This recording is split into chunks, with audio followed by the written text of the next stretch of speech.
ماضی تو ہمیں اس کے بارے میں کچھ اور بتاتی ہے، لیکن ہوا کیا ہے؟ نہال ہاشمی کا چینج آف ہارٹ پرسنل ہے، پارٹی کا ہے، یہ معاملہ کیا ہے؟ یہ ہم پوچھنے کے لیے اسلام آباد جاتے ہیں، جہاں پر باخبر صحافی اور ہمارے بیورو چیف ابراہیم راجہ موجود ہیں۔ بہت بہت شکریہ راجہ صاحب، بتائیے گا کیا ہے یہ؟ خود ریحان ہاشمی کا ہی دل پلٹ گیا ہے اور انہوں نے کہا کہ میں استعفیٰ واپس لے رہا ہوں، حالانکہ انہوں نے تو بڑی ڈسپلن کا مظاہرہ کیا تھا، چند گھنٹوں کے اندر لکھ کے ہینڈ ریٹن استعفیٰ بھیج دیا تھا، ان کی رکنیت بھی معطل ہو گئی تھی، لیکن آج بڑے دھڑلے سے وہ گئے ہیں چیئرمین کے پاس اور انہوں نے کہا کہ میں استعفیٰ نہیں دے رہا ہوں۔ کچھ اور بھی ہے جو نظر نہیں آ رہا؟ جی کامران خان صاحب، ایکچولی پرائم منسٹر اور جو اعلیٰ حکومتی حلقے ہیں یہ نہال ہاشمی کی جو بے وقت متنازعہ تقریر ہے اس پر سخت نالاں ہیں، کیونکہ حکومتی حلقوں کے مطابق ایک ایسے وقت میں جب حکومت نے جے آئی ٹی کی شفافیت پر سوالات اٹھائے تھے، جب حکومت جے آئی ٹی کے 2 ارکان پر اعتراضات اٹھا رہی تھی، اور خاص طور پر جب جے آئی ٹی میں مخصوص نام شامل کروانے کے لیے WhatsApp calls, FaceTime calls اور لینڈ لائن کالز کا تذکرہ ہو رہا تھا، تو حکومت کا خیال ہے کہ وہ ایک مورل گراؤنڈ اور اخلاقی برتری حاصل کر رہی تھی۔ ایک ایسے موقع پر نہال ہاشمی کی تقریر نے انہیں سیاسی طور پر، عدالتی طور پر دوبارہ سے بیک فٹ پہ دھکیل دیا، اور وہ جو انہوں نے اخلاقی برتری حاصل کی تھی اس کا تاثر زائل ہو گیا۔ اب بظاہر 2 وجوہات ہیں نہال ہاشمی کے استعفیٰ واپس لینے کی۔ پہلی وجہ تو یہ ہے کہ جب نہال ہاشمی نے پرائم منسٹر کی ہدایت پر استعفیٰ دیا تو ان کا خیال تھا کہ حالات کے تقاضوں کے تحت ان سے استعفیٰ تو لے لیا گیا ہے، لیکن جس طرح سے انہوں نے اپنی تقریر میں پرائم منسٹر اور ان کے اہل خانہ سے وفاداری کا اظہار کیا، شاید اس کو پرائم منسٹر ذاتی طور پر سراہیں گے اور انہیں کسی اور موقع پر شاید کمپنسیٹ کر دیا جائے، لیکن ہمارے ذرائع کے مطابق پرائم منسٹر یا کسی بھی حکومتی لیول پر ان کی پذیرائی نہیں ہوئی، بلکہ ان سے سخت ناراضی کا اظہار کیا گیا۔ دوسری جو وجہ ہے ان کا استعفیٰ واپس لینے کی وہ یہ ہے کہ اب انہیں معلوم ہو گیا ہے کہ پارٹی چونکہ ان کی پشت پر بھی نہیں کھڑی ہو رہی اور ان کے خلاف مقدمات کے لیے درخواستیں دی جا رہی ہیں، خطوط لکھے جا رہے ہیں، تو وہ ان مقدمات سے فوری طور پر بچنے کے لیے سینیٹرشپ کا کور رکھنا چاہتے ہیں۔ اسی لیے آج انہوں نے چیئرمین سینٹ سے ملاقات کی اور اس ملاقات میں انہوں نے یہ درخواست کی کہ ان کا استعفیٰ منظور نہ کیا جائے، اور ظاہر ہے کہ چیئرمین سینٹ کے سامنے جب تک کوئی سینیٹر خود پیش ہو کے یہ اقرار نہ کرے کہ اس نے دباؤ کے تحت استعفیٰ نہیں دیا، تب تک اس کا استعفیٰ منظور کرنا تقریباً گویا کہ راز صاحب آپ کی جو معلومات ہے اس کے مطابق آج جو انہوں نے فیصلہ کیا یہ ذاتی فیصلہ ہے، پارٹی کا نواز شریف صاحب کا فیصلہ وہی ہے جس کا کہ اظہار 2 روز قبل 3 روز قبل کر دیا گیا، جس میں ان کی بیسک ممبرشپ بھی ختم کر دی گئی پارٹی کی، ان سے استعفیٰ بھی لے لیا گیا اور جینوئن اور سخت برہمی کا اظہار کیا، اس میں کوئی چینج نہیں ہے۔ جی بالکل کامران خان صاحب، ہمارے ذرائع کے مطابق نہال ہاشمی صاحب نے پرائم منسٹر سے ملاقات کی کوشش بھی کی تھی، لیکن انہیں ملاقات کے لیے بھی وقت نہیں دیا گیا۔ پھر انہوں نے چونکہ اس شو کا نوٹس جو انہیں سرو کیا گیا تھا اس کا جواب بھی انہوں نے سبمٹ نہیں کیا، اس پر بھی برہمی کا اظہار کیا۔ آج ایک 5 رکنی ایک کمیٹی بھی بنائی گئی ہے جو کہ 5 دن کے اندر نہال ہاشمی کے معاملے پر مزید تحقیقات کر کے پرائم منسٹر کو آگاہ کرے گی، اور اس کے بعد ان کے خلاف ایک انضباطی کارروائی کے تحت ایک اقدام اٹھایا جائے گا۔ بہت بہت شکریہ۔ ابراہیم راجہ ہمارے ساتھ موجود تھے۔ کمرشل بریک، اس کے بعد جائیں گے لنڈن، جہاں پر ڈیولپمنٹ ہوئی ہے، تحقیقات آگے بڑھ رہی ہے، تیسرے دہشت گرد کی بھی شناخت ہو گئی ہے، اس کا تعلق اٹلی سے بتایا گیا ہے۔ گویا کہ ان حملہ آوروں میں ایک کا تعلق پیدائش کے حوالے سے پاکستان سے تھا، ایک کا مراکش سے ہے، ایک کا اٹلی اور مراکش سے ہے، ایک بہت ہی ہمجہتی یہ سسٹم تھا، لیکن کوئی گروہ پھر بھی نہیں تھا۔ اس کے بارے میں تازہ ترین معلومات آپ سے شیئر کریں گے چھوٹے سے وقفے کے بعد، کیونکہ ایک اہم خبر یہ آئی ہے لندن سے کہ وہاں پہ تمام امام مساجد نے مل کے فیصلہ کیا ہے کہ ان لوگوں کے نماز جنازہ وہ نہیں پڑھائیں گے، انہوں نے غیر اسلامی فعل کیا، اسلام کو بدنام کیا، اور اس کا بڑا یہ شدید رد عمل ہے جو سامنے آیا ہے۔ وقفے کے بعد اس کی بات کرتے ہیں۔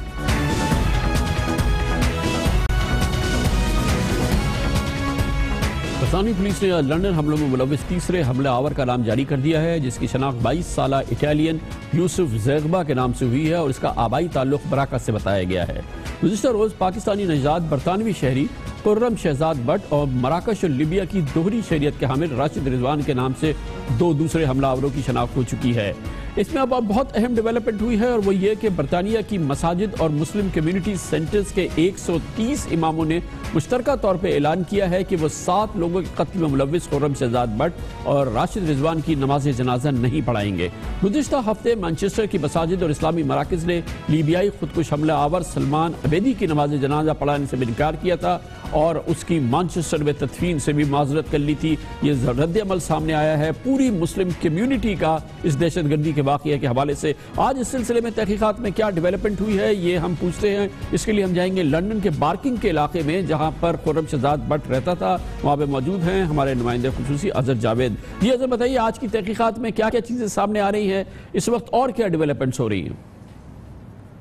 جی کامران صاحب، اس وقت ہم موجود ہیں بارکنگ کے علاقے میں جہاں سے مرکزی ملزم خرم شہزاد بٹ کا گھر ہے۔ یہ ہمارے پیچھے دیکھ سکتے ہیں، اس بلڈنگ کے گراؤنڈ فلور پہ ان کا گھر ہے، اور یہ بارکنگ کی نیو ڈیولپمنٹ ہے۔ یہاں نئے فلیٹس بنے تقریباً 3 سال قبل۔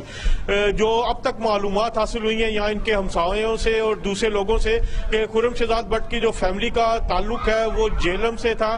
وہ 1998 میں یہ لوگ یہاں سے جہلم سے یہاں آئے اور یہاں پر آ کے انہوں نے سیاسی پناہ لی۔ ان کے والد کا نام صاحب بٹ تھا اور جہلم ہی کے وہ رہائشی تھے۔ یہاں پر آنے کے بعد جس وقت یہ یہاں پر آئے تو اس وقت اس کی عمر تقریباً 7-8 سال تھی۔ اس کے ساتھ جو کچھ بھی ہوا ریڈیکلائزیشن یا اس کے حوالے سے تو یہ کہا جا رہا ہے کہ المہاجرون گروپ سے کافی اس کا کلوز لنک رہا۔ انجم چودھری جو کہ اس وقت جیل کے اندر ہیں، سزا کاٹ رہے ہیں، اس کے ساتھ بھی یہ وابستہ رہے۔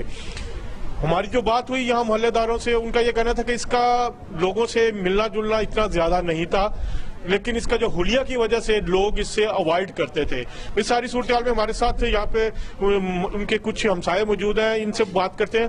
آپ ان کو دیکھتے تھے، یہاں پہ کیسا بیہیویئر تھا اور کیسے ان کو آپ نے دیکھا کہ لوگوں کے ساتھ ملنا جلنا یا کیا سوچتے ہیں؟ جی بہت ہی کلوز پاکستانی کمیونٹی ہے یہ، اور ہم سب پاکستانی جو ہیں آپس میں یہاں پہ مل جل کر رہتے ہیں، مگر جو ہے خاص طور پہ خرم جو ہے اس کے ساتھ ہم لوگوں کا اتنا ملنا جلنا نہیں تھا۔ شاید اس کی وجہ جو ہے اس کی اپیرنس تھی، اور جو ہے شاید وہ خود بھی ہم لوگوں سے زیادہ جو ہے میل جول نہیں رکھنا چاہتا تھا۔ تو یہ یقیناً جو ہے نا دو طرفہ ہوتا ہے کہ اگر کوئی آپ سے نہیں ملنا چاہتا تو آپ بھی یقیناً اس سے نہیں مل سکتے۔ تو جو ہے بہت زیادہ لوگوں سے ملنا جلنا نہیں تھا اس کا۔ ہم نے صرف اس کو جو ہے اپنی وائف اور اپنے بچے کے ساتھ جو ہے آتے جاتے تھے۔ کتنے بچے تھے اس کے اور کیا؟ اس کا ایک بیٹا تھا 3 سال کا، اور ابھی جو ہے بہار میں ریسنٹلی اس کے یہاں جو ہے نا ایک اور بیٹا ہوا ہے۔ ابھی جو صورتحال ہے کہ اسی جگہ سے اس کے قریب ہی ایک تیسری گرفتاری بھی جو ہے وہ ظاہر کی گئی ہے کہ یہاں پر ایک شخص کو گرفتار کیا گیا ہے یہیں اسی علاقے کے، اور اس کے علاوہ جو اہل خانہ خرم شہزاد بٹ کے گرفتار کیے گئے تھے پولیس کی طرف سے، ان کو بھی گزشتہ روز رہا کر دیا گیا، جن میں 4 خواتین بھی ہیں۔ تو ایک یہاں پر لوگ جو ہیں وہ پریشان بھی ہیں پاکستانی کمیونٹی اس حوالے سے کہ نام کافی عرصے کے بعد کسی پاکستانی کا اس طرح کی دہشت گردانہ کاروائی میں آیا اور لوگوں میں بہت بہت شکریہ۔ لیکن پاکستانی کمیونٹی، مسلم کمیونٹی کا بڑا سخت رسپانس سامنے آیا ہے، اور اس حوالے سے یہ فیصلہ کیا ہے تمام امام مساجد نے برطانیہ میں کہ وہ ان 3 لوگوں کے جنازے نہیں پڑھائیں گے۔ اس پر اس کی مزید تشریح کریں گے۔ ہمارے ساتھ موجود ہیں جناب غضنفر علی جو سربراہ ہیں Ilford Islamic centre east London میں۔ یہ بتائیے گا غضنفر صاحب کہ 130 ائمہ مساجد جو ہیں انہوں نے یہ فیصلہ کیا ہے کہ وہ اس کی نماز جنازہ ان لوگوں کی نہیں پڑھائیں گے، کیا وجہ ہے اس فیصلے کی؟ مسلم کونسل آف برٹن کی جو اوپینین ہے اس سے موسٹلی ہمارے مسلمان ائمہ اور علماء ایگری کرتے ہیں۔ اس کی وجہ یہ ہے کہ ایک غیر انسانی حرکت کرنے والا آدمی یہ ایکسپیکٹ کرے کہ اس کے ساتھ بھی وہی سلوک کیا جائے جو ایک نارمل آدمی ہے۔ میں سمجھتا ہوں کہ میں دینی اوپینین تو نہیں دے سکتا، لیکن یہ کلیئر کٹ میسج ان لوگ دہشت گردوں کے لیے ہے کہ مسلم کمیونٹی کا ان کے ساتھ کوئی تعلق نہیں ہے، اور ہم ان سے قطع تعلق کرتے ہیں تاکہ بلکہ ان کی نماز جنازہ پڑھنے کے لیے بھی تیار نہیں ہے۔ تو یہ ایک گڈ میسج ہے لوکل کمیونٹی کے لیے بھی اور مسلم کمیونٹی کی طرف سے کہ ہم ان لوگوں کے ساتھ کوئی ہمارا تعلق نہیں، نہ ہی کوئی رابطہ ہے، اور نہ ہم ان سے کوئی کسی کے تعلق رکھنا چاہتے ہیں۔ بہت بہت شکریہ جناب غضنفر علی ہمارے ساتھ ہے۔ کمنٹ بریک، اور اس کے بعد ایک اور معاملہ مسلمانوں سے تعلق ہے۔ عرب اتحاد اس چکنا چور ہوا، قطر کا ناطقہ بند کیا جا رہا ہے۔ سعودی عرب کے ساتھ کئی اسلامی ممالک قطر کے خلاف بڑی پابندیاں لگا رہے ہیں، بہت مشکل صورتحال پیدا ہو رہی ہے قطر کے لیے۔ اس کی بات کرتے ہیں چھوٹے سے وقفے کے بعد۔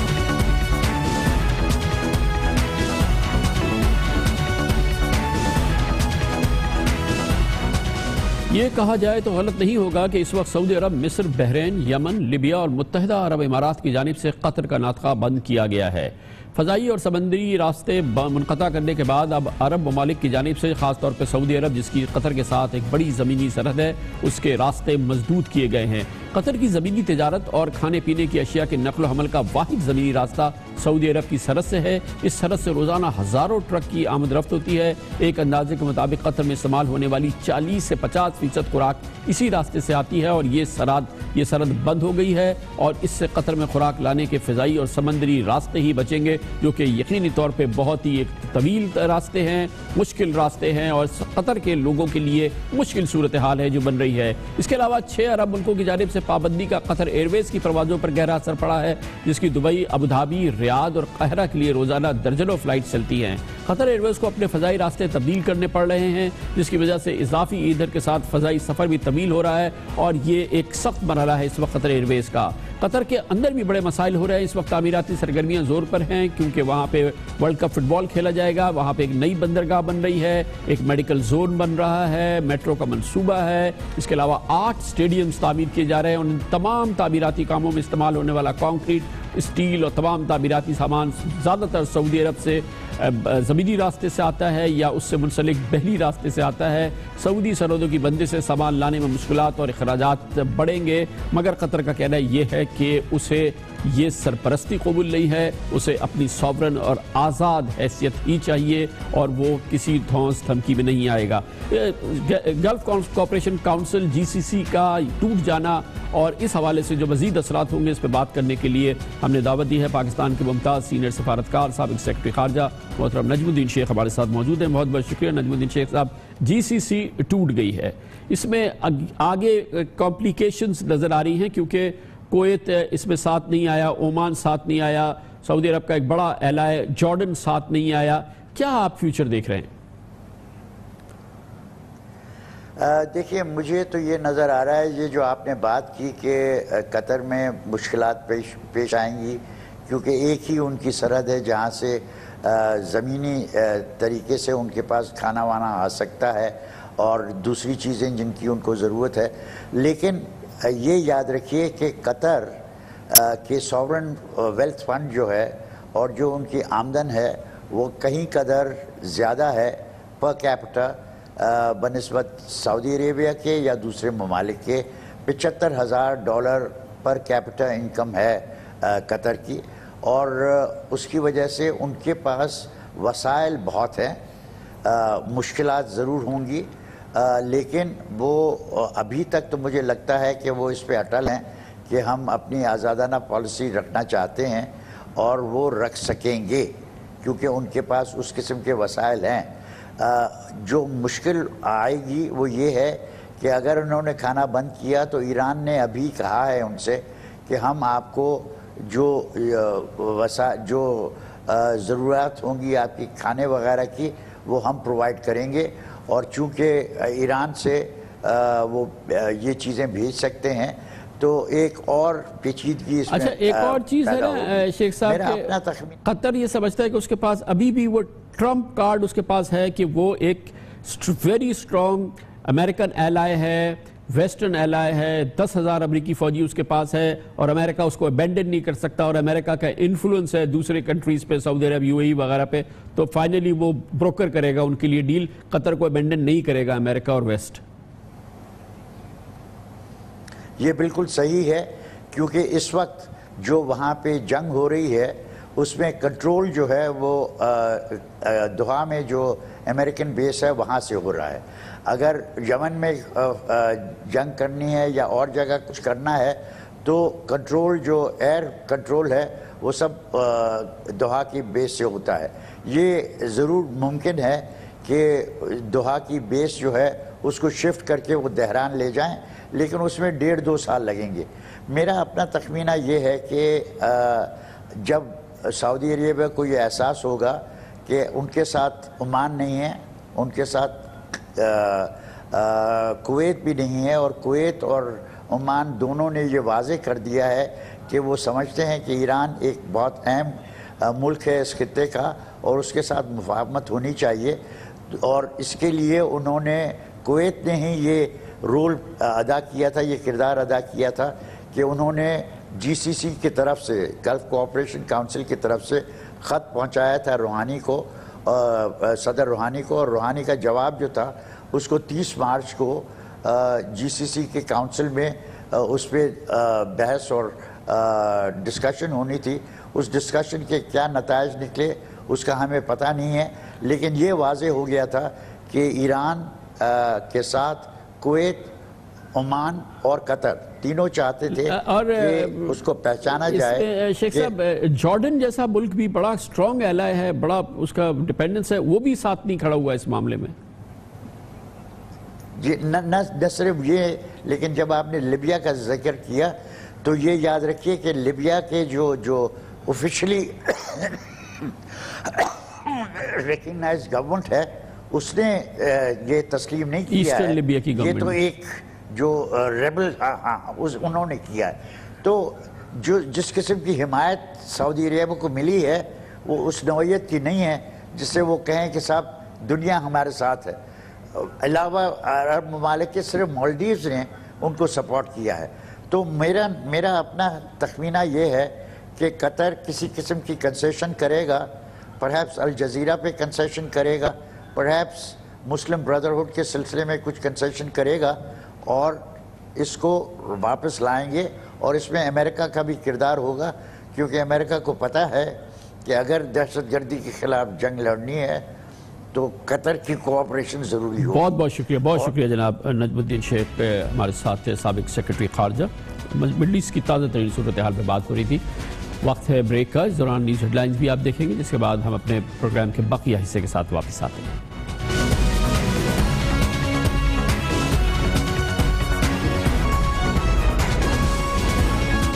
آپ دیکھ رہے ہیں خبروں، تبصروں اور تجزیات پر مبنی پاکستان کا سب سے معتبر نیوز شو دنیا، کامران خان کے ساتھ۔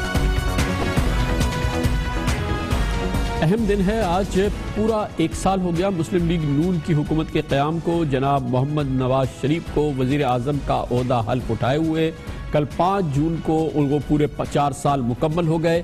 اب محض 1 سال رہ گئے ہیں، گویا کہ 5 سالہ آئینی مدت کا 80% ٹائم موجودہ حکومت گزار چکی ہے۔ آج سے اپنے 5ویں اور اس مدت کے آخری سال کا آغاز کر رہی ہے۔ بہت اہم موقع ہے، جائزہ لیں کہ حکومت نے جو وعدے کیے تھے، جو منشور لائے تھے، جو خواب دکھائے تھے پاکستان کے عوام کو، اس حکومت نے، اس قیادت نے، اس نے اس حوالے سے کتنا ڈیلیور کیا ہے، اس کا اکاؤنٹیبلٹی ہونی بڑی ضروری ہے، اس کے اکاؤنٹ ٹیکنگ ہونی بہت ضروری ہے، اور یہ بہت اہم موقع ہے کیونکہ آج 4 سال مکمل ہو چکے ہیں، 5واں سال شروع ہو چکا ہے کہ چیدہ چیدہ ایسے خواب تھے جو دکھائے گئے تھے، جو بہت ہی کلیدی وعدے تھے جو کیے گئے تھے، جو کہ گیم چینجر ہو سکتے تھے پاکستانیوں کے لیے، اس حوالے سے حکومت نے کیا ڈیلیور کیا ہے۔ آئیے چند کا جائزہ لیتے ہیں۔ الیکشن سے قبل مسلم لیگ نون نے 7 مارچ 2013 کو اپنا الیکشن مینیفیسٹو جاری کیا تھا،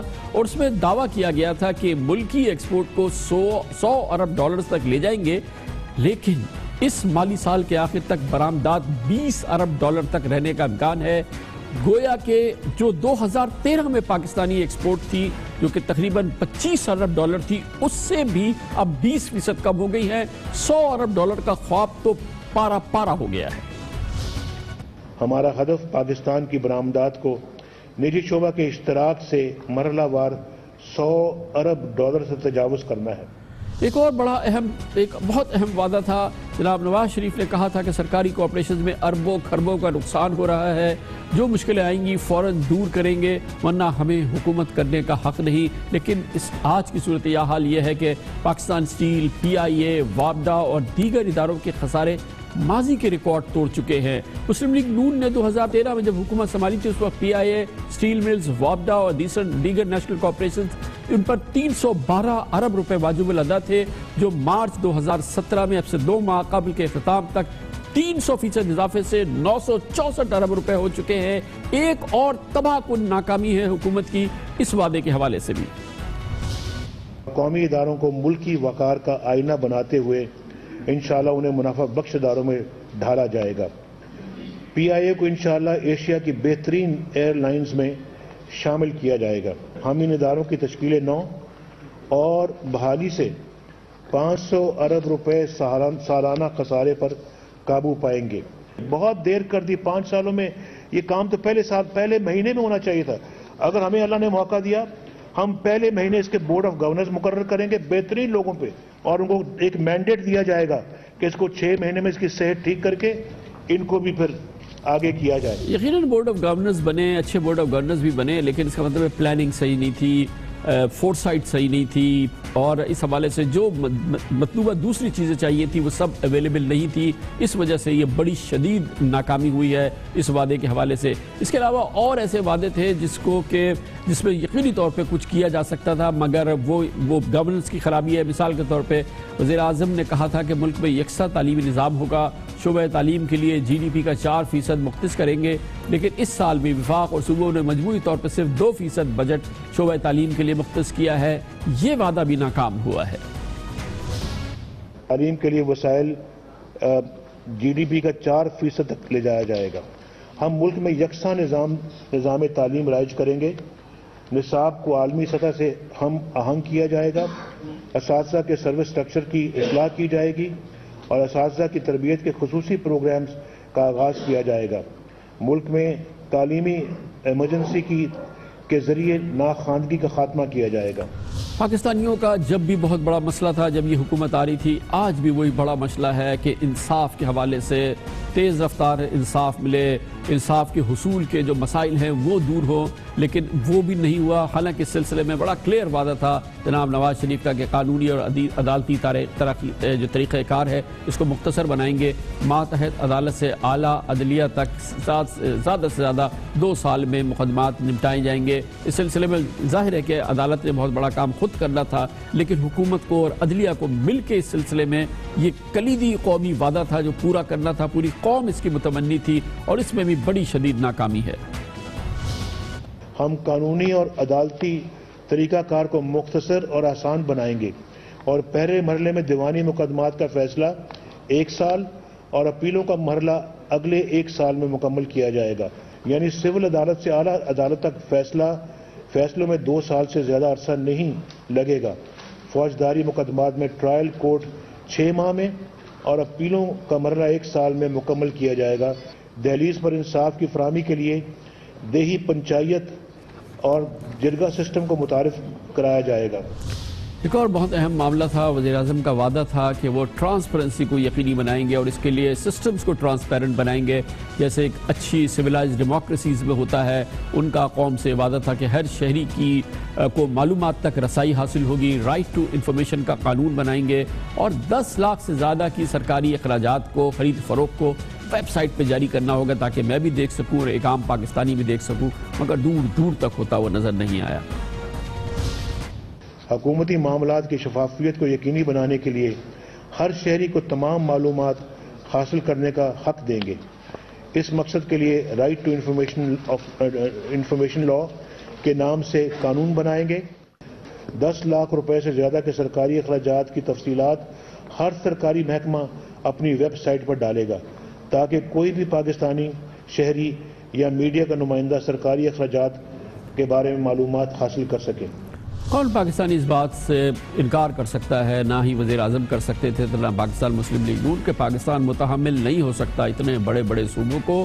ان کو تقسیم کرنا ہوگا, اس میں عوام کو بنیادی حقوق دینے ہوں گے اور ان صوبوں کی سائزز کو ہر صورت میں کم کرنا ہوگا, مزید صوبے تشکیل دینے ہوں گے.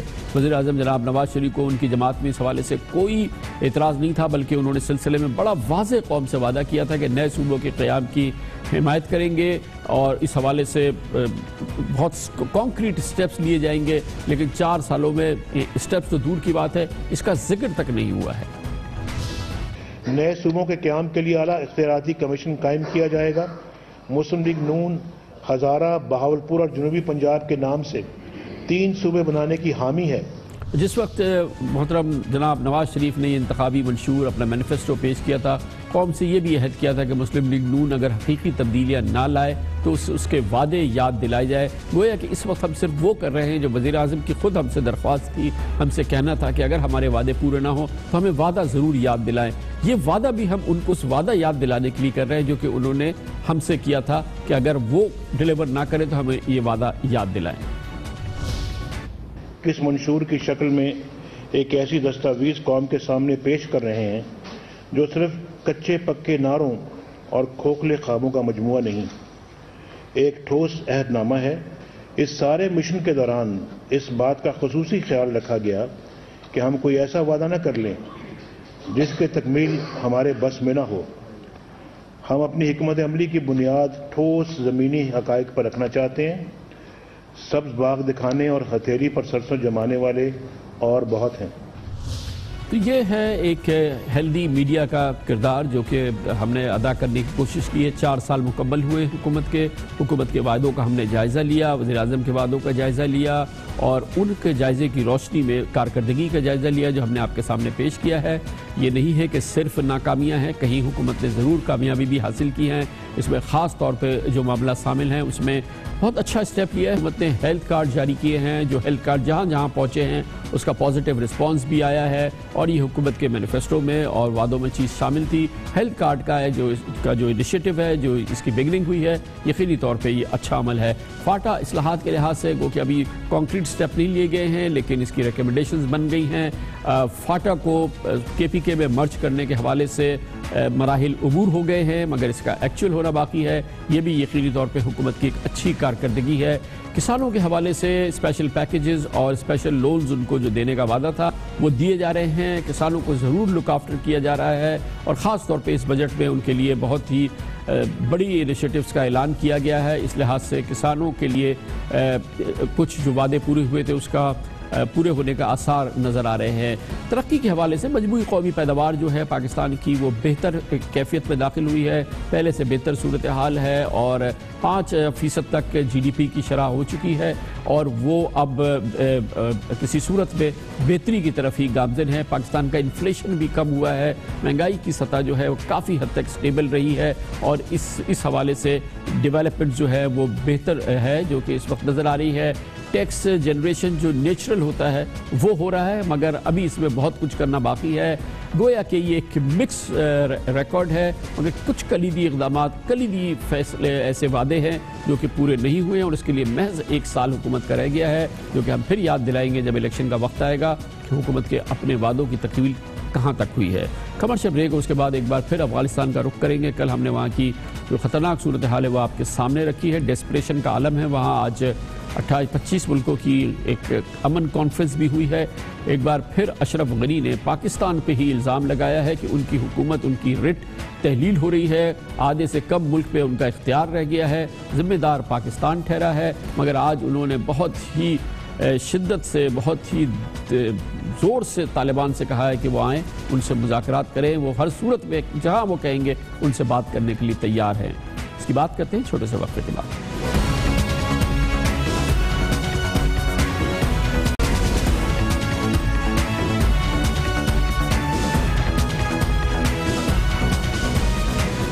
افغانستان میں امن کیسے قائم ہو اس کے لیے آج ایک بین الاقوامی کانفرنس کابل میں ہوئی جس میں تقریباً 25 ممالک نے شرکت کی، جس میں امریکہ، روس، چین، ایران، بھارت، پاکستان سمیت کئی دوسرے ممالک شامل تھے۔ اقوام متحدہ بھی تھی، نیٹو بھی تھا، یورپین یونین بھی تھی۔ یہاں پہ سب سر جوڑ کے بیٹھے کہ آخر کس طرح سے افغانستان میں امن قائم کیا جائے۔ کانفرنس میں مگر ایک بار پھر افغانستان کے صدر اشرف غنی جن کا اختیار افغانستان کے مختصر حصے پہ رہ گیا ہے، آدھے سے زیادہ افغانستان ان کے قابو میں نہیں ہے بلکہ وہاں پہ طالبان کی حکومت قائم ہو چکی ہے، طالبان عدالتیں کام کر رہی ہیں مگر آج اشرف غنی نے ایک بار پھر پاکستان کے خلاف ہرزہ ذرائع سے کسی صورت سے وہ باز نہیں آئے اور انہوں نے کہا کہ ہم امن چاہتے ہیں لیکن سمجھ میں نہیں آ رہا کہ آخر پاکستان کیا چاہتا ہے، نہ جانے کیوں وہ نہیں سمجھ رہا کہ مستحکم افغانستان پاکستان اور اس کے خطے کے حق میں ہے۔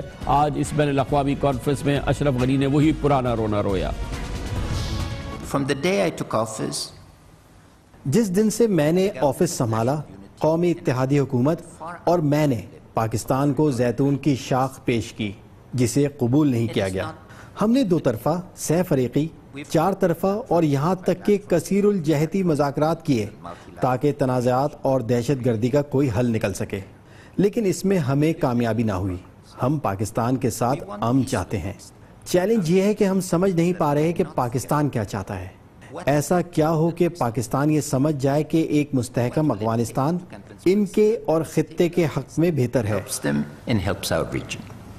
جس وقت یہ امن کانفرنس کابل میں ہو رہی تھی اسی وقت chief of army staff general Qamar Javed Bajwa سربراہی کر رہے تھے۔ آج جنرل ہیڈ کوارٹرز میں خصوصی کور کمانڈرز کانفرنس ہو رہی تھی جس میں خاص موضوع تھا افغانستان اور افغانستان میں حالیہ دہشت گردی کے تناظر میں علاقائی سیکیورٹی کا جائزہ لیا جا رہا تھا۔ آئی ایس پی آر کا کہنا ہے کہ کور کمانڈرز کانفرنس میں کابل حملے کے بعد افغانستان کی جانب سے پاکستان پر الزامات کو بلا جواز قرار دیا گیا اور زور دیا گیا کہ افغانستان الزامات عائد کرنے کے بجائے اپنے گریبان میں جھانکے اور حقیقی مسائل کا ادراک کرے۔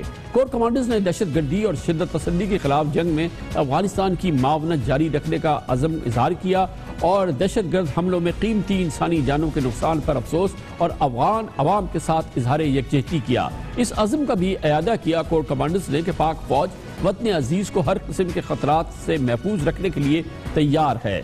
آج ہی افغان صدر اشرف غنی نے پاکستان مخالف ٹویٹس بھی کی۔ ہر طرح سے وہ پاکستان کو نشانہ بنا رہے تھے۔ ان کا کہنا تھا کہ پاکستان کو تجارت، سرمایہ کاری اور پرامن اشتراک کی ضمانت دی لیکن پھر بھی ہمیں غیر اعلانیہ جارحیت کا سامنا ہے اور ہر طرح سے کوشش کر کے دیکھ لی اور تنازعات اور دہشت گردی کا خاتمہ ہو لیکن پاکستان مسلسل بقول ان کے دہشت گردوں کو محفوظ پناہ گاہیں فراہم کر رہا ہے۔ اس سے قبل آج ہی افغان صدر اشرف غنی نے طالبان کو مذاکرات کی پھر دعوت دی۔ پھر وہ ایک طرح سے وہ منت سماجت کر رہے تھے طالبان کی کہ ان سے بات کی جائے۔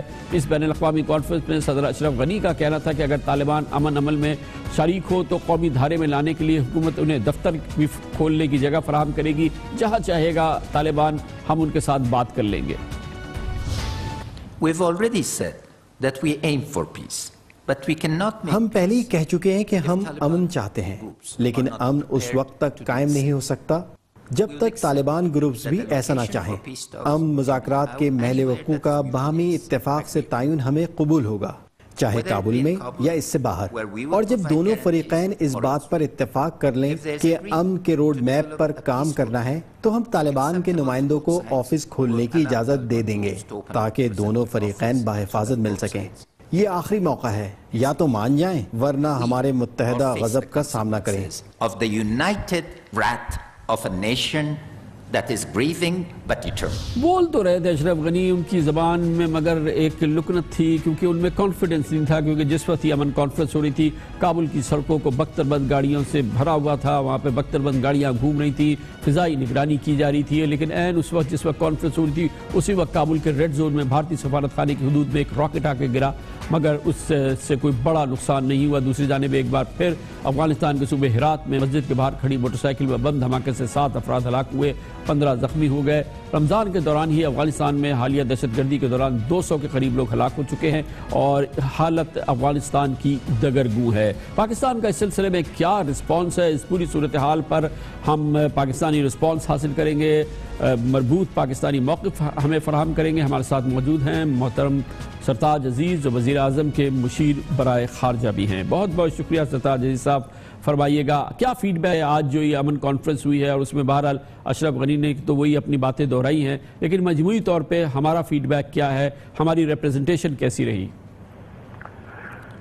کمال صاحب، اس میں جیسے آپ نے کہا یہ کانفرنس میں 28 ممالک شریک ہوئے اور اس کو کابل پروسیس کا نام دیا گیا، تو بنیادی طور پر کانفرنس کا باوجود اس کے پاکستان پہ الزامات لگائے گئے، جو مثبت پہلو ہے اس کا یہ ہے کہ طالبان کو ایک میسج دیا گیا کہ ہم مذاکرات کے لیے تیار ہیں۔ اس سے پہلے یہ میسج کلیئرلی نہیں دیا گیا تھا اور زیادہ تر یہ تھا کہ یہ لوگ دہشت گرد ہیں، ان کو کوئی آ کے ٹھیک کر دے یا صفایا کر دے۔ کون صفایا کرے گا جب 1,40,000 ISAF فورس نہیں کر سکی 15 سال؟ تو ہم یہی کہتے رہے ہیں کہ لڑائی اس کا مسئلے کا حل نہیں ہے جب تک آپ بات چیت نہیں کریں گے۔ تو یہ میسج تو میرا خیال ہے کہ وہاں پہ تو گویا سرتاج صاحب گو کہ پاکستان پہ وہ ریٹرک اور وہ جو روایتی الزامات ہیں وہ تو لگے مگر بات وہ کہی اشرف غنی نے جو پاکستان ان سے مسلسل کہہ رہا تھا کہ آپ یہ بات کریں، طالبان کو ہر طرح سے بات کرنے کی دعوت دیں، انہوں نے وہ پھر کہا کہ کابل میں کر لیں، کہیں کر لیں یا ہم دفتر کھول دیں، تو بات وہ کی جو پاکستان ان سے ہمیشہ سے کہہ رہا تھا کہ آپ یہ کہیں۔ ہاں، تو یہ مثبت پہلو ہے کہ انہوں نے جو نیگوسیشنز اور پیس پروسیس کی طرف پہلی دفعہ ایک کلیئر میسج طالبان کو دیا، یہ کہا کہ آخری دعوت ہے، تو یہ میرا خیال ہے اس کا پازیٹیو پوائنٹ ہے۔ دوسری بات اس میں یہ ہوئی کہ اس میں جو ٹیررزم کے خلاف کوآرڈینیٹڈ ایکشن ہے اس کا بھی اعادہ کیا گیا اور یہ بات ہم بھی کہتے آئے ہیں کہ ہم اس میں تعاون کرنے کو تیار ہیں اور ہمارے لیے جو کمٹمنٹ ہماری ہے وہ ٹھیک ہے، لیکن جو ایلیگیشن پاکستان کے خلاف لگا رہے ہیں وہ پرانی کہانیاں ہیں. جب سے آپریشن ضرب عضب ہوا ہے ان کا انفراسٹرکچر یہاں ختم ہو چکا ہے، کوئی کارروائی یہاں سے نہیں ہو رہی. ہم کمیٹڈ ہیں کہ اپنی سرزمین استعمال نہیں ہونے دیں گے. میں نے پرسوں بھی اس پہ کافی تفصیلی بیان دیا تھا اور ریجیکٹ کیا تھا ان تمام ایلیگیشنز کو، لیکن وہاں کی انٹرنل سچویشن جو ہے وہ بہت ہی مخدوش ہے. وہاں انسرجنسی بڑھ رہی ہے، طالبان کے کنٹرول میں علاقہ ہے وہ 1/3 تھا جب آئسا فورس سے گئی تھی 2014 میں، اب 40% سے زیادہ ہے. اس کے بعد وہاں پہ داعش پھیل رہا ہے، پھر وہاں پہ ڈرگ ٹریفکنگ ہو رہی ہے. تو یہ جو انٹرنل پرابلم ان کے ہیں یہ چونکہ بہت شدید ہے اور ان کو انٹرنل پولیٹیکل بھی مشکلات ہیں، اکنامک مشکلات بھی ہیں، تو وہ پاکستان کو بلا وجہ بلیم کرتے ہیں. تو ہم نے یہی ایڈوائز کیا تھا اور آج بھی ہمارے نمائندے نے یہی بیان دیا کہ آپ اپنے انٹرنل پرابلم کو ایکسٹرنلائز کر کے ڈائیورٹ نہ کریں. ان پرابلم کو آپ نے خود ہی ٹیکل کرنا ہے، اس میں مدد کرنے کو تیار ہے، لیکن ہم ذمہ داری تو ظاہر نہیں لے سکتے کہ وہاں پہ امن آئے گا. آپ نے مذاکرات کر کے امن لانا ہے. اچھا مسلسل یہ ایک خبریں گردش کر رہی ہیں کہ ڈیسپریشن بہت ہو رہی ہے افغان گورنمنٹ میں، ان کی این ڈی ایس میں، انٹیلیجنس سروسز میں، امریکن ٹروپس ہیں وہاں پر ان میں، اور اس میں کوئی بھی ڈیسپریٹ ایکشن جو ہے وہ رول آؤٹ نہیں کیا جا رہا کراس دا بارڈرز، کوئی میزائل ایکشن یا کوئی لینڈ ایکشن یا ڈرونز یا کوئی اس قسم کی کارروائیاں. اس کو ہم کیسے گیج کر رہے ہیں؟ اس حوالے سے ہم کتنا ان کو انگیج کر رہے ہیں افغانس کو؟ اس میں پچھلے مہینے ہماری کافی انٹریکشن ہوئی ہے. ہمارے ڈی جی آئی صاحب وہاں گئے تھے، چیف آف جنرل سٹاف وہاں گئے تھے، پھر ان کے ڈی جی ایم او یہاں آئے تھے. تو ہم نے لندن میں جو 15 مارچ کو میٹنگ کی تھی اس میں یہی تھا کہ ملٹری ٹو ملٹری انٹیلیجنس اور پولیٹیکل لیول پہ انٹریکشن بڑھایا جائے. تو یہ جو 31 مئی کا اٹیک تھا اس کی ایک وجہ جو لوگ نہیں چاہتے تھے کہ وہاں پہ یہ حالات پاکستان اور افغانستان کے بہتر ہوں، یہ ان کی خواہش ہوگی کہ اس کو مزید دوبارہ خراب کیا جائے. تو ہم نے اسی لیے کلیئر سگنل 4 تاریخ کو دیا کہ ہم اب بھی کوشش کر رہے ہیں کہ وہاں پہ امن آئے، لیکن آپ نے انٹرنل پرابلمز کو خود ٹیکل کرنا ہے اور بات چیت کے ذریعے ٹیکل کرنا ہے. اور میرا خیال ہے کہ اب ہم مزید کوشش کریں گے کہ اس واقعات کی تفتیش کے بارے میں بات چیت ہو اور ہمارا ڈیلیگیشن وہاں پہ کوئی شیڈول طے کرے گا کہ ہمارے ملٹری ٹو ملٹری اور پولیٹیکل لیول پہ جو کانٹیکٹس ہیں وہ کیسے ہوں، کیونکہ ہمارے ہاں ریسٹور تبھی ہوگا کانفیڈنس جب ملنا جلنا ہوگا.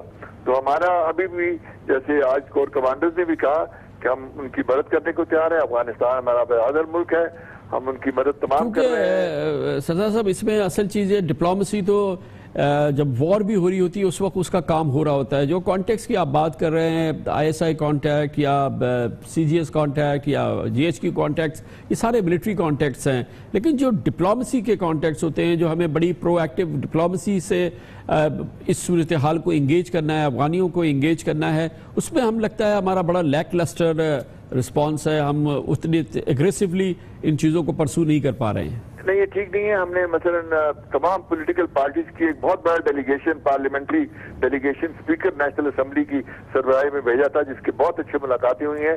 اور میری باقاعدگی سے جو ان کے نیشنل سیکورٹی ایڈوائزر ہیں، پرسوں بھی میری فون پہ بڑی تفصیلی بات ہوئی تھی، وہ ہم کر رہے ہیں. اور ہم مجموعی طور پر جب بھی موقع ملتا ہے، جہاں بھی ہوتا ہے، ہم ان سے بائیلیٹرل گفتگو کرتے ہیں. اور ہم نے ان کو انوائٹ بھی کیا ہوا ہے، کیونکہ ترتیب یہی ہے کہ ملٹری کانٹیکٹس ہوں، پولیٹیکل کانٹیکٹس ہوں اور پھر ہائر لیول کانٹیکٹس ہوں.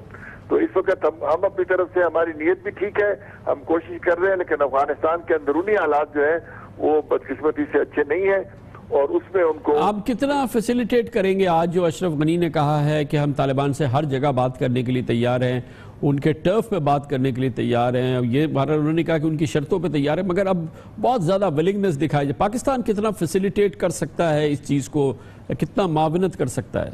دیکھیں نا جی، ہم نے تو ظاہر ہے کہ ہمارے ساتھ جو تھوڑا بہت کسی کے ساتھ بھی کانٹیکٹ ہے، لیکن زیادہ تر لوگ اب یہاں سے جا چکے ہیں. اور پہلے بھی ہم نے مری میں میٹنگ کرائی تھی ایک دفعہ اور اس کو کسی نے اسکیٹل کر دیا. تو اس کی لیڈرشپ جو ہے وہ افغانستان کو خود لینی ہے.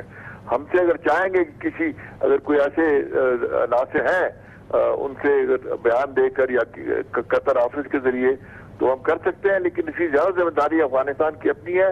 اور اب تو چین بھی اس میں شامل ہے. ہمارا جو کوآرڈینیٹر گروپ تھا جس میں چین، پاکستان، افغانستان اور امریکہ شامل تھا، وہ اب بھی میرے خیال ایک مفید کردار ادا کر سکتا ہے اس پروسیس کو فیسیلیٹیٹ کرنے کے لیے. اسی لیے بجائے اس کے اکیلے ذمہ داری لیں ہم نے ایک کوارڈینیٹر گروپ بنایا تھا اور اس کی اب بھی میرے خیال ہے افادیت باقی ہے. جیسے جیسے یہ عمل بڑھے گا اس کی میٹنگ دوبارہ ہو سکتی ہے. بہت بہت شکریہ جناب سرتاج عزیز ہمارے ساتھ تھے. کمرشل بریک اور اس کے بعد ذکر کریں گے کل بڑا امپورٹنٹ دن ہے. سپریم کورٹ میں ایک بار پھر پاناما کیس کی جے آئی ٹی اپنی دوسری رپورٹ جاری کرے گی، مگر اس دفعہ بیک گراؤنڈ زیادہ انٹرسٹنگ ہے. پچھلی رپورٹ اور اس رپورٹ کے دوران جو 15 دن ہوئے ہیں اس میں بہت کچھ ہوا ہے. سپریم کورٹ آف پاکستان کا دیکھنا ہے رسپانس کیا ہوتا ہے اس حوالے سے، کل کا دن کے کیا ہوگا، اس پر بات کرتے ہیں چھوٹے سے وقفے کے بعد.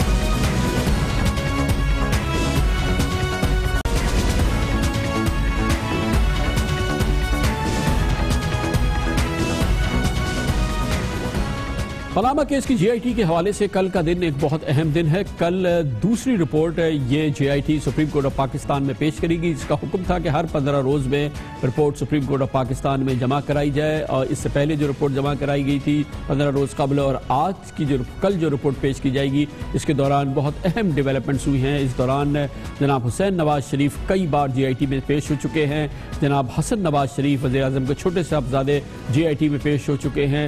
اس دوران یہ بات سامنے آ چکی ہے حکومت کے جو اعتراضات ہیں جے آئی ٹی کے 2 ممبران کے حوالے سے، اس میں شدت آتی جا رہی ہے، اس میں شدت بڑھتی جا رہی ہے. اس حوالے سے یہ بات بھی سامنے آئی ہے اور اس کا بھی ذکر رہا ہے کہ نہ صرف یہ کہ جے آئی ٹی کے جو مین انویسٹیگیٹر ہیں جناب عامر عزیز، وہ سن 2000 میں جب جنرل پرویز مشرف نے نواز شریف کا تختہ الٹا تھا، اس کے بعد ان کے خلاف جو الزامات لگے تھے منی لانڈرنگ کے، فائنینشیل کرپشن کے، اس کے لیڈ انویسٹیگیٹر عامر عزیز ہی تھے، اور ان کی ہی انویسٹیگیشن تھی جس کے بعد حدیبیہ پیپر ملز کی بھی انویسٹیگیشن کمپلیٹ ہوئی تھی. بلکہ جناب اسحاق ڈار کا جو کنفیشنل سٹیٹمنٹ سامنے آیا تھا وہ بھی اسی انویسٹیگیشن اور انٹیروگیشن کا نتیجہ تھا جس کو لیڈ عامر عزیز کر رہے تھے. اسی دوران یہ بات بھی سامنے آئی کہ اس وقت نیب میں جہاں پر جناب عامر عزیز یہ انویسٹیگیشن لیڈ کر رہے تھے، نیب کے ڈیپٹی پروسیکیوٹر جنرل اور بعد میں اسپیشل پروسیکیوٹر جنرل کی حیثیت سے جناب عظمت سعید کام کر رہے تھے،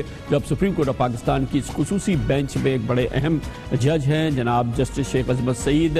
اور یہ تمام چیزیں سامنے آئی ہیں. اور پھر اب سے چند روز قبل وہ تصویر جو کہ بہت اہم تصویر سامنے آئی حسین نواز شریف کی، جس میں یہ بات سامنے آئی کہ حسین نواز شریف اس جے آئی ٹی کے سامنے پیش ہونے سے پہلے جس کمرے میں ان کو بٹھایا گیا وہ مخصوص نوعیت کا کمرہ تھا. مخصوص حالات میں اس قسم کی نشست رکھی جاتی ہے. تنہا وہ ایک بڑے کمرے کے اندر بیٹھے ہوئے ہیں اور اس تصویر نے بہت ہمدردی پیدا کی بہر صورت جناب حسین نواز شریف کے لیے اور شریف خاندان کے لیے. لیکن اس تصویر کی جو سورس ہے وہ اب تک سامنے نہیں آئی. دیکھنا یہ ہے کہ سپریم کورٹ آف پاکستان اس معاملے کا کل کیا نوٹس لیتی ہے، جے آئی ٹی کے ممبران پر جو اعتراضات سامنے آ رہے ہیں اس کا کیا نوٹس لیتی ہے، اور یہ پورے ماحول میں جس میں کہ شدت بڑھتی جا رہی ہے اس حوالے سے سپریم کورٹ آف پاکستان کل کیا نوٹس لیتی ہے. آج جو اس وقت تنقید ہو رہی ہے اس میں شامل ہو گئے وزیر اعلیٰ پنجاب جناب شہباز شریف، جو کہ پاناما کیس کے معاملے میں جے آئی ٹی والے کے معاملے میں دیکھا یہ گیا ہے کہ وہ مخصوص خاموشی اختیار کرتے ہیں، لیکن آج باوجود وہ اس معاملے پہ بولے. اس بچے کو جس طرح وہاں پر بٹھایا گیا وہ خدا نہ خواستہ کوئی اللہ نہ کرے کچھ نہ کوئی کرپشن نہیں کی تھی. قومی خزانے کو کوئی خدا نہ خواستہ کوئی ایک ڈھیلا نہیں اس نے لوٹا تھا.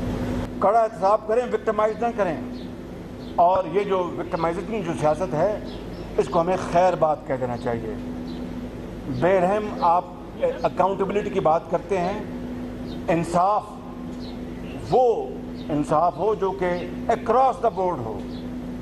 ایک خاندان کے اوپر آپ نے بندوق تان لی ہے احتساب کی، اس کو آپ احتساب کہتے ہیں. بینظیر صاحبہ کے زمانے کا انتقام اس کو سہا، پھر مشرف صاحب کے انتقام کو سہا، اور کتنا انتقام لینا چاہتے ہیں آپ ہم سے.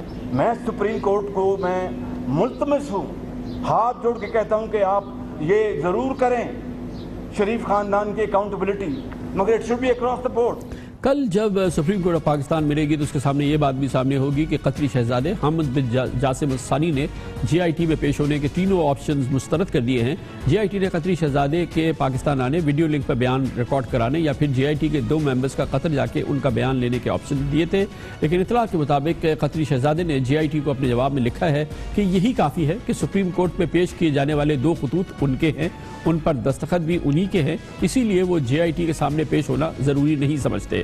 یاد رہے 29 مئی کو حسین نواز کی جے آئی ٹی اراکین پر اعتراضات کی درخواست کی سماعت کے دوران جسٹس شیخ عظمت سعید نے ریمارکس دیے تھے کہ اگر حامد بن جاسم الثانی پیش نہیں ہوتے تو قطری خط کو ردی کا ٹکڑا سمجھا جائے گا. اس دوران کل جب یہ سماعت ہو رہی ہے، اس سے پہلے نہال ہاشمی کا بیان بھی سامنے آ چکا ہے اور اسی بیان کے حوالے سے اسکول نوٹس میں جناب جسٹس شیخ عظمت سعید کا بھی یہ بیان، جس میں انہوں نے حکومت کو سسیلین مافیا سے اور جناب اٹارنی جنرل کو مافیا کا دوست کا جو ریمارکس دیا تھا اس پر حکومت نے بڑا رد عمل کا اظہار کیا تھا. گویا کہ ایک ٹینشن کی فضا ہے جس میں کل سپریم کورٹ آف پاکستان کی سماعت ہونے جا رہی ہے اس معاملے پر. اس پر مزید بات کرتے ہیں. ہمارے ساتھ موجود ہیں پاکستان کے ممتاز باخبر صحافی جناب احمد نورانی. بہت بہت شکریہ احمد نورانی صاحب. کل آپ کیا ایکسپیکٹ کر رہے ہیں سپریم کورٹ آف پاکستان میں؟ یہ بیک گراؤنڈ تو میں نے پورا دے دیا ہے.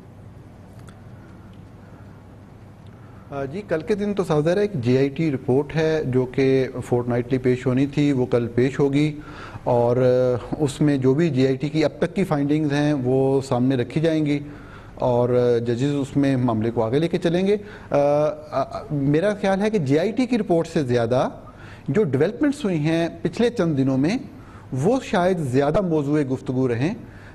جس طرح وہ سسلین مافیا والا جو ایک کومنٹ آیا جج صاحب کا اور اس کا جو ریئیکشن آیا گورنمنٹ کی طرف سے، جو حسین نواز صاحب کی تصویر کا آپ نے تذکرہ کیا، اس کے لیک ہونے کا بڑے پراسرار انداز میں، جبکہ اس کا بڑا آسانی سے پتہ لگایا جا سکتا ہے، بلکہ کچھ چیزیں تو سامنے آ بھی رہی ہیں آج کے دن تک.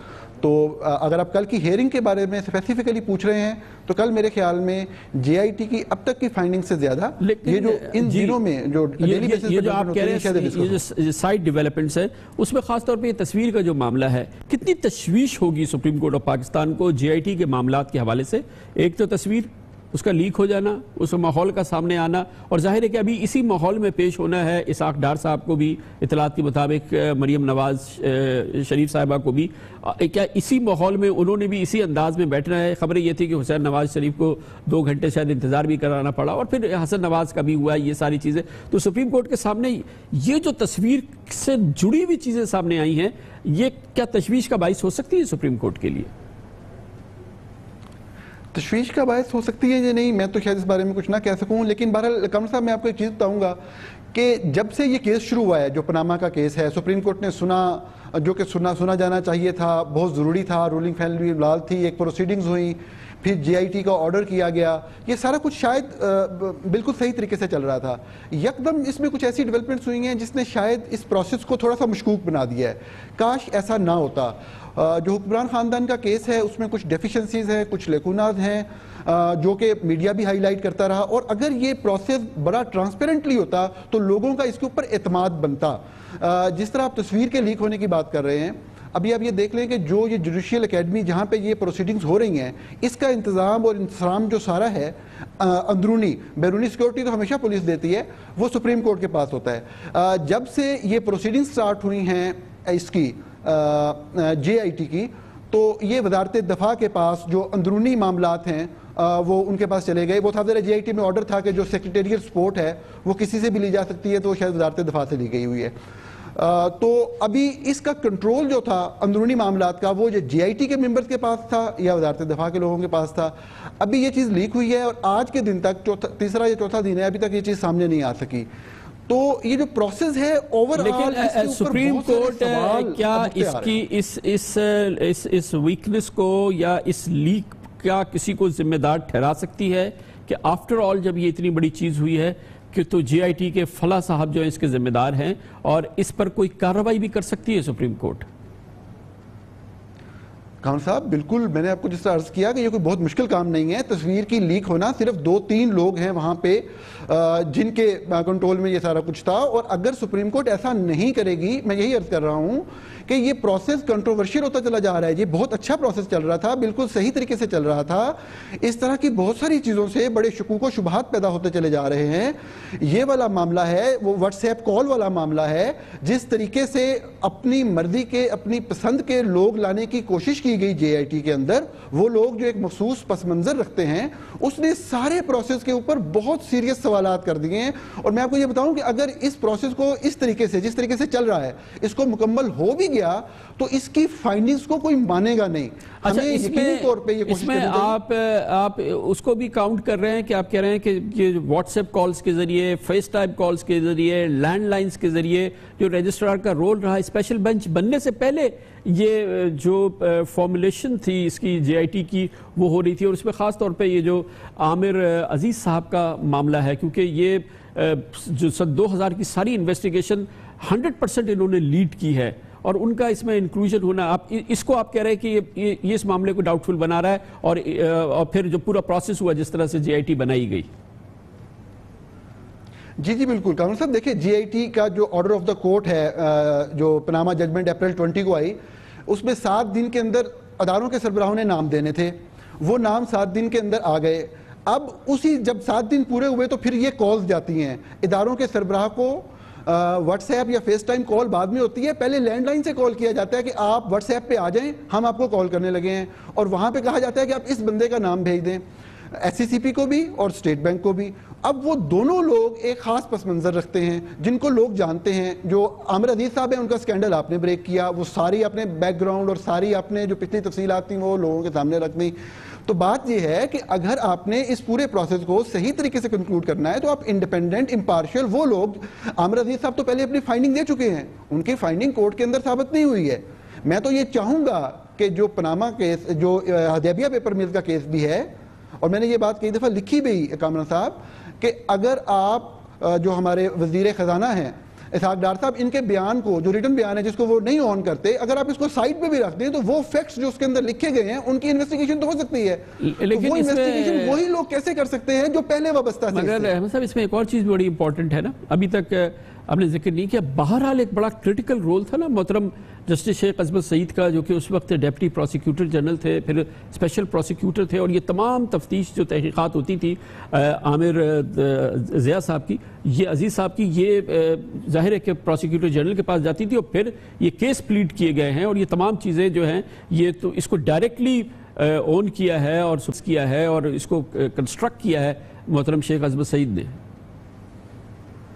جی بالکل, وہ تو آپ نے ساری تفصیلات دی. میں نے خود بھی وہ ٹویٹر کے اوپر وہ شیئر کیا, جو وہ جس کے اوپر سائن ہیں جسٹس شیخ عظمت سعید صاحب کے, جب وہ ڈپٹی پروسیکیوٹر جنرل تھے نیب کے, اور ان کا اس کیس سے ایک تعلق رہا ہے. میں وہی عرض کر رہا ہوں, دیکھیں 5 ممبر بینچ نے کامران صاحب ایک فیصلہ دیا ہے, ایک جے آئی ٹی بننی ہے اور اس نے آگے چلنا ہے, اس کو مانیٹر کرنا ہے ایک اسپیشل بینچ نے. میرے خیال میں ایک ایسا بینچ بننا چاہیے تھا جس کا پہلے والے 5 ممبر بینچ سے تعلق نہ ہوتا, ایک نیا بینچ بن جاتا, کیونکہ شیخ عظمت سعید صاحب بھی اپنی ایک ججمنٹ لکھ چکے ہیں, اعجاز الحسن صاحب بھی ایک ججمنٹ لکھ چکے ہیں, جو تیسرے جج ہیں جو ہیڈ کر رہے ہیں اس بینچ کو, اعجاز صاحب, وہ بھی ایک ججمنٹ لکھ چکے ہیں. ان کا ذہن کسی حد تک ریفلیکٹ ہو رہا ہے اس ججمنٹ کے اندر. تو اور عظمت سعید صاحب کا تو ایک پیچھے ماضی بھی ہے, بیک گراؤنڈ بھی ہے. تو میں مطلب یہ کہنا چاہوں گا کہ رولنگ فیملی ہے, ان کا احتساب ضرور ہونا چاہیے, لیکن ایک ایسا ٹرانسپیرنٹ پروسیس ہو جس کے اوپر سب کا اعتماد ہو. وہ لوگ بالکل نہ آئیں, چاہے وہ اسٹیٹ بینک سے, چاہے ایس سی سی پی سے, چاہے نیب سے, چاہے جسٹس عظمت سعید سے, جن کا اس معاملے سے پہلے کوئی تعلق رہا ہے اور وہ اس حوالے سے اپنی ایک رائے دے چکے ہیں 2000 میں یا ابھی اس ججمنٹ کے اندر. یہی اس طریقے سے اس کے اوپر اعتماد بنے گا اس پورے پروسیس کے اوپر. بہت شکریہ جناب احمد نورانی ہمارے ساتھ تھے. کمر سے بریک, اور اس کے بعد ذکر کریں گے بجلی کے منصوبے بن جائیں, جلد از جلد اس پہ کام شروع ہو تاکہ لوڈ شیڈنگ ختم ہو. یہ حکومت کی ٹاپ پرائرٹی ہے. جلدی میں ایسا لگتا ہے کہ کاریگری ہو رہی ہے, یا یہ کہ حکومت سے کہا گیا ہے کہ منصوبے تیار ہو گئے ہیں, وہ تیار نہیں ہو رہے, یا کہ بلا وجہ کا پریشر ہے جو کہ جاری کیا جا رہا ہے. لیکن وزیر اعظم جناب نواز شریف کافی اس حوالے سے لگتا یہ ہے کہ تشویش میں ہیں اور ان کے کنسرن ہیں. اس کی بات کرتے ہیں کیونکہ 2 منصوبے ایسے ہیں جو کہ شروع ہوتے ہوئے بھی شروع نہیں ہوئے ہیں. اس کی بات کرتے ہیں چھوٹے سے وقفے کے بعد.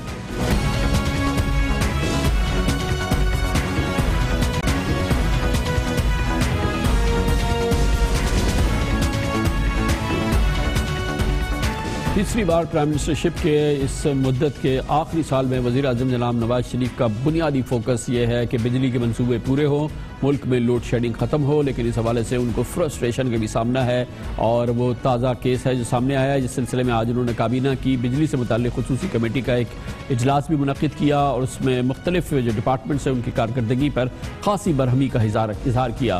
انہوں نے کہا کہ حکومت کے لیے اس وقت سب سے زیادہ شرمندگی کی بات یہ ہے کہ بجلی کے 2 بڑے منصوبے ناقص منصوبہ بندی اور خود ساختہ ٹیکنیکل مسائل کی وجہ سے مکمل ہونے کے باوجود چل نہیں پا رہے، اور جن منصوبوں کا انہوں نے نام لیا اس میں وزیر اعظم کے مطابق ناقص منصوبہ بندی ہوئی ہے۔ اس میں آج کی میٹنگ میں جس حوالے سے انہوں نے کافی برہمی کا اظہار کیا، ان میں پہلا منصوبہ تھا بھکی پاور پلانٹ اور دوسرا ہے حویلی بہادر شاہ پاور پروجیکٹ۔ جناب وزیر اعلیٰ شہباز شریف نے آج اس کو کنسیڈ بھی کیا ہے کہ مسائل پیدا ہوئے ہیں ان بجلی کے منصوبوں کے حوالے سے۔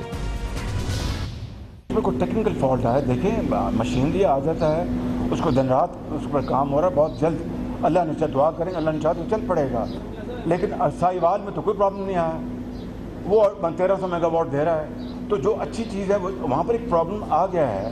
کچھ چھپانے کے بعد ہم یہ تو نہیں کہہ رہے کہ جناب یہ بھکی پاور پلانٹ سوئٹزرلینڈ کے بینک میں جمع ہو گیا ہے، اس کو ٹھیک کر کے وہ 700 میگا واٹ بجلی انشاءاللہ قوم کو جلد ملے گی انشاءاللہ۔ کہنا یہ ہے کہ بھکی پاور پلانٹ کی پہلی ٹربائن سے 736 میگا واٹ 34 میگا واٹ بجلی کی پیداوار کا دعویٰ کیا گیا تھا، لیکن پلانٹ کے افتتاح کے 20 دن بعد ہی اس میں مسائل پیدا ہوئے ہیں، جس کی وجہ سے حکومت پر تنقید ہو رہی ہے کہ اس نے جلد بازی میں یہ کام کرایا ہے۔ وقت سے پہلے ہی اسے بغیر ٹیسٹ کیے قومی گرڈ سے جوڑا گیا ہے کیونکہ جلد بازی میں یہ کام کرنا تھا، جس کی وجہ سے مسئلہ پیدا ہوا ہے۔ اسی طرح کے مسائل کا سامنا جھنگ میں 385 میگا واٹ کے حویلی بہادر شاہ پروجیکٹ کو بھی درپیش ہے، جس کی وجہ سے حکومت نے فی الحال اس پاور پلانٹ کو بند کر دیا ہے۔ یہی وجہ ہے کہ بجلی کی ریکارڈ پیداوار کے حکومتی دعووں کے باوجود رمضان میں عوام کو لوڈ شیڈنگ کے عذاب سے چھٹکارا نہیں ہو رہا ہے، کیونکہ یہ 500 700 800 میگا واٹ بجلی ہے جو کہ سسٹم میں آ سکتی تھی، نہیں آ سکتی۔ بھکی پاور پلانٹ میں کیا مسئلہ ہوا ہے یہ ہم پوچھیں گے، اس کے لیے ہمیں جوائن کریں گے جناب احمد چیمہ جو چیف ایگزیکٹو آفیسر ہیں بھکی پاور پلانٹ کے۔ احمد چیمہ صاحب بتائیے گا ہوا کیا ہے، مسئلہ کیا ہے؟ آپ اس وقت اس پلانٹ کے چیف ایگزیکٹو ہیں، کیا ایشو کیا ہوا ہے؟ جی بہت شکریہ کامران صاحب، آپ نے موقع دیا ایکسپلین کرنے کا۔ یہ جو پلانٹس سیٹ اپ ہوتے ہیں کامران صاحب، یہ کوئی ٹرن کی پلانٹس اویلیبل نہیں ہوتے دنیا میں کہیں پہ جن کو ہم لا کے رکھیں اور چلا دیں۔ ہر پلانٹ انڈیویجولی سائٹ کے اوپر ڈیزائن ہوتا ہے اور اس کے لیے ٹربائنز اور جنریٹرز، ٹرانسفارمرز، سوئچ یارڈز، بہت سارا اکوپمنٹ ہے جو بہت سارے ڈفرینٹ وینڈر سے اور سپلائر سے آتا ہے، اور اس کو ایک جگہ پہ ڈیزائن کر کے ایگزیکیوٹ کیا جاتا ہے، اور جب اس کو چلاتے ہیں تو جنرلی یہ ہوتا ہے تمام پچھلے پروجیکٹس میں بھی اگر آپ ہسٹری دیکھیں تو پہلے 2-4 ماہ اس میں ٹیدنگ پرابلمز آتے رہتے ہیں۔ ہم نے تمام پروٹوکولز کے مطابق پلانٹ کو سٹارٹ کیا، اس نے اپنے تمام ٹیسٹس کمپلیٹ کیے، اس کے بعد اس کا افتتاح کرایا گیا جبکہ ریلائبلٹی رن ہو چکا تھا، پرفارمنس ٹیسٹ بھی سب کر لیے۔ اپنا آپریشن سٹارٹ کرنے کے 20 دن بعد اس میں ایک ٹیکنیکل فالٹ آیا۔ اس ٹیکنیکل فالٹ کے اگر اب میں سادہ الفاظ میں آپ کو وضاحت کروں تو ایک سیل ہے جو ایک ٹربائن میں لیک ہو گئی ہے، جو کہ ہم ایکسپیکٹ نہیں کر رہے تھے، لیکن ظاہر ہے فالٹ کسی بھی مشین میں آ سکتا ہے، تو اس کو صرف ریپلیس کرنے کے بجائے انجینئرز کا یہ خیال ہے کہ اس میں تھوڑی سی ماڈیفیکیشن کی جائے تاکہ یہ دوبارہ لیک نہ ہو۔ اچھا احد صاحب، اس میں ایشو یہ ہے کہ یہ جب بھی بڑا میسو پروجیکٹ ہے، یہ اس میں یہ نہیں ہوتا اپیرنٹلی دنیا میں کہ آپ اس کو بس 1.5 سال میں چلا دیں، اس کو 2 سال میں چلا دیں۔ اس کے ٹیسٹ رنس کے ٹائمز ہوتے ہیں، پھر ٹیسٹ رنس کے بڑے ڈیٹیلڈ موکس ہوتے ہیں، وہ چلتے ہیں، اور پھر اس طرح کے پرابلم جیسے آپ کے سامنے آئیں وہ سامنے آ جاتے ہیں، اور اس میں تو آپ کو دیکھ رہے ہیں نا کہ آپ کو ماڈیفیکیشن بھی کرنی ہے، اٹس ناٹ جسٹ کہ آپ کو کوئی چیز چینج کرنی ہے۔ یہ ٹائم کنسٹرینٹس آپ پر آتے ہیں، جو پریشرز آتے ہیں، یہ اس کی وجہ سے نہیں ہو رہا کہ بس کر دو، ابھی 1.5 سال میں کر دو، 2 سال میں چلا دو۔ کیوں چلا دو جی؟ جب اگر ایک چیز کا جتنا وقت ہے اسی میں چلے گی نا، آپ کیوں نہیں مان لیتے کہ آپ پہ پریشر تھا؟ دیکھیں گورنمنٹ کی یہ پرائیورٹی تو بالکل ہے کہ ہم لوگوں کو لوڈ شیڈنگ سے اور پاور شارٹیج سے جتنی جلدی ہو سکے نجات دلائیں، لیکن اس کے لیے کسی قسم کا کمپرومائز نہیں کیا گیا۔ وہ اس کی یہ بھی وجہ ہے کہ جو کانٹریکٹر جنہوں نے ہمیں یہ مشین ہینڈ اوور کرنی ہے ان کی 4 سال کی وارنٹیز ہیں، تو تمام پروٹوکولز کو فالو کر کے ان کو ٹیسٹ کر کے دینا ان کا رائٹ بھی ہے، اور ہمارا بھی رائٹ ہے کہ ہم تمام سرٹیفیکیشنز اور ٹیسٹنگ کے بعد اس کو ریسیو کریں۔ سو اس میں کوئی جلدی کی نہیں جا سکتی، البتہ سب کی کوشش یہ ضرور ہوتی ہے اسپیشلی گورنمنٹ کی کہ کوئی ٹائم ضائع نہ کیا جائے۔ اچھا تو احد صاحب اب کیا ہے، how long will it take کہ ابھی یہ جو بھی ماڈیفیکیشن وغیرہ کرنی ہے کیا ٹائم فریم ہے آپ کے ساتھ, کب آپ نیشنل گریڈ سے دوبارہ ریسٹور ہو رہے ہیں؟ جی یہ ابھی 4 مشینز کے اکوپمنٹ جس طرح میں نے عرض کی کہ وہ گیا ہے ماڈیفیکیشن کے لیے اور ایک کا واپس ریسیو ہو گیا ہے, دوسری اور تیسری کا ہم ایکسپیکٹ کر رہے ہیں کہ شاید اسی ویک کے اینڈ پہ آ جائے گا اور چوتھی کا شاید کچھ دنوں میں آ جائے گا. سو اگلے 2 سے 3 ہفتوں میں مے بی اسٹارٹنگ کے نیکسٹ ویک میں ایک مشین آ جائے, اس سے اگلے ویک میں ایک مشین آ جائے, تو یہ سارے جو پلانٹس ہیں یہ انشاءاللہ مگر احد صاحب ہے نا, ویسے ہے تو بڑی امبیرسمنٹ ہے, پرائم منسٹر آئے تھے, افتتاح کیا ہے گورنمنٹ کے لیے, پروجیکٹ کے لیے, جو بھی اس کی وجہ ہے کہ ود ان اے منتھ اور سو بند ہو گیا اور یہ ہو گیا ہے نا جی, بڑی یہ ایک بڑی ایک امبیرسمنٹ ہے بڑی. اور جو اس کا جو سپلائرز ہیں جو وہ ہیں ان کو اس کی کیا پینلائز کیا ہے ان کو؟ جی دیکھیے ہمارے لیے بالکل یہ سچویشن انڈیزائربل ہے. ہم کبھی بھی نہیں چاہتے کہ اتنے سارے ہارڈ ورک کے بعد پیک سمر میں پلانٹس نہ چل رہے ہوں, لیکن ایک ایسا ٹیکنیکل فالٹ ہے جو ہم میں سے کسی کے کنٹرول میں نہیں ہے اور کسی نے اس کو پہلے دیکھا نہیں تھا. مگر سر برانڈ نیو مشین ہے نا, یہ برانڈ نیو ساری چیزیں ہیں. جی نہ صرف برانڈ نیو ہے بلکہ فرنٹ لائن ٹیکنالوجی ہے. میں آپ کی وساطت سے یہ بتاتا چلوں کہ ہمارے پاس جو مشینز کی ایفیشنسی ہے وہ پاکستان میں لگے ہوئے کسی بھی پلانٹ سے منیمم 5-6% زیادہ ہے, اور ایک مشین کی ایفیشنسی 5% زیادہ ہونے کا مطلب ہے کہ سالانہ 6 ارب کا ہم اضافی فیول بچا رہے ہیں. اور یہ جو 6 مشینز لگ رہی ہیں یا 3 پلانٹس لگ رہے ہیں, یہ تقریباً 20 ارب روپیہ سالانہ کی بچت ہو رہی ہے لوگوں کو. تو گورنمنٹ کی پرائورٹی صرف بجلی لانا نہیں تھا بلکہ یہ بھی تھا کہ ہم سستی بجلی لائیں, اور جو ڈیسیژنز کریں وہ کوئی ایک سیزن کی یا سمر کے لیے نہ کریں بلکہ وہ پبلک انٹرسٹ کو ہم دیکھیں, چاہے اس میں ہمیں کوئی ڈیفیکلٹی بھی آئے. مگر یہ ٹو ماڈرن, یہ ہمارے علم میں ہے کہ یہ پہلا جو یہ 605 میگا واٹ کا یہ کمبائنڈ سائیکل پلانٹ ہے, یہ فرانس میں EDF نے لاسٹ ایئر پہلی بار جو ہے یہ انرجائز ہوا ہے. اٹ از ٹو ماڈرن اور بالکل نیا ہے. یہ ہم نے ہمارا تو بوسیدہ نظام میں ہم نے یہ رولز رائس کا انجن فٹ کر دیا ہے. جی یہ بالکل درست بات ہے کہ یہ لیٹسٹ ٹیکنالوجی ہے, اور میں پوری ذمہ داری سے یہ بات کروں گا کہ اگر آج ہم فیصلہ کریں دوبارہ تو تب بھی ہم یہی فیصلہ کریں گے, کیونکہ ہمیں فیصلہ 30 سال کے لیے کرنا ہے. ہم 2015 میں 1980 کی ٹیکنالوجی کیوں خریدیں گے جبکہ اس سے بہت اچھی ٹیکنالوجی اویلیبل ہے اور وہ دنیا میں چل رہی ہے. جس طرح آپ نے ذکر کیا بوشان میں اس وقت 10 مہینے سے پلانٹ چل رہا ہے اور اس میں کوئی پرابلم نہیں آیا ہے. جب ایک گلوبل لیڈر کسی بھی مینوفیکچرنگ کا یا ٹیکنالوجی کا ایک نیا ماڈل لے کے آتا ہے اپنی کسی بھی چیز کا, تو اس کو سب لوگ ایکسیپٹ کرتے ہیں بیسڈ آن دا فیکٹ کہ اس کے پیچھے کئی سو سال کی ہسٹری. بہرحال امبیرسمنٹ گورنمنٹ کی ہوئی, لیکن بہت بہت شکریہ. آج چیمہ صاحب چیف ایگزیکٹو آفیسر مکی پاور پلانٹ ہمارے ساتھ تھے. اس کے ساتھ ہی ہمارے آج کے پروگرام کا اختتام ہوتا ہے. کل آپ سے پھر ملاقات ہوگی انشاءاللہ. کل تک کے لیے کامران خان کو اجازت. اللہ حافظ. ناصر.